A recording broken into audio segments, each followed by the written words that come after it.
I've heard Joe Biden say that he's never discussed business with Hunter. That is false. I have firsthand knowledge about this because I directly dealt with the Biden family, including Joe Biden. That was Hunter Biden's former business partner, Tony Bobulinski, with explosive allegations about the former vice president and his son on Thursday. The crux of the story is that Hunter Biden was seeking a business deal with a Chinese state-owned entity in which, it is alleged, there could be a lucrative cut for the former vice president himself. Now, there's no significance. Even if it was only Hunter using his father's status and possible future presidency to shake down foreign governments, it raises serious questions. How much did Mr. Biden Sr. know? How might it affect his judgment on key matters of policy? But if you're in the unfortunate position of being confined this week to mainstream media and big tech for your news, you wouldn't have heard anything about it. Since the New York Post broke the story about Hunter's emails, there's been a concerted effort by the media to downplay, discredit, or denounce the story. Here's National Public Radio's explanation, for example. Quote, "We don't want to waste our time on stories that are not really stories, and we don't want to waste the listeners' and readers' time on stories that are just pure distractions." Now, the stated reason given for refusing to follow the story was the very familiar one. It was apparently all made up by the Russians. The media, once again, clearly taking their talking points on this from Democrats. There are 50 former national intelligence folks who said that what he's accusing me of is a Russian plan.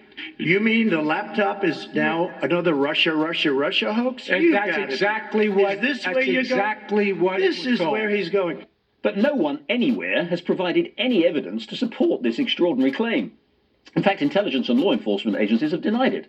Mr. Bobulinski, as far as we could tell, was not being controlled like a puppet by the Kremlin. Now, this, of course, is the same media that spent 3 years, without any evidence either, telling us that President Trump had colluded with Russia to win the 2016 election, a story that really was debunked and discredited. Now the media have decided that this simply is one story of alleged corruption that they're not interested in. Well, with me to discuss all this is Media Research Center Tech Watch Vice President Dan Gaynor. Dan, thank you very much indeed for joining us. Oh, it's a pleasure. There's certainly, at least we get to talk about it somewhere. What does this mean for the media and the way in which people should treat the media and respect the media and understand what the media is doing, that they can just choose to ignore what by any standards is an extremely important story? Well, what it means is basically they're feeding us a constant narrative of news, not necessarily what's news, but what they want to share with us. And they don't want to share anything that damages the electoral chances of their presidential candidate.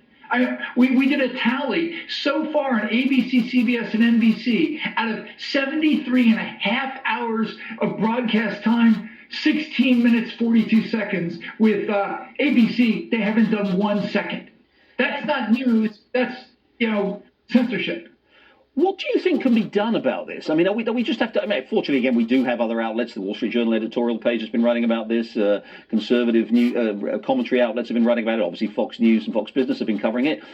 Is that okay? Can we just accept that there's one media is just going to be one set of media is going to ignore the story they don't like, and while other media are going to do it? Well, if the tech world wasn't also censoring the story, maybe we could. But I mean, here we are. It's been more than a week, and the New York Post, which did the story, is still silenced by big tech. And you've got, National Public Radio, who's, the P in public is not and the P for propaganda or Pravda.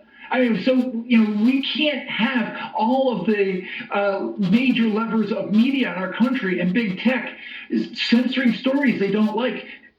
That basically leads to dictatorship.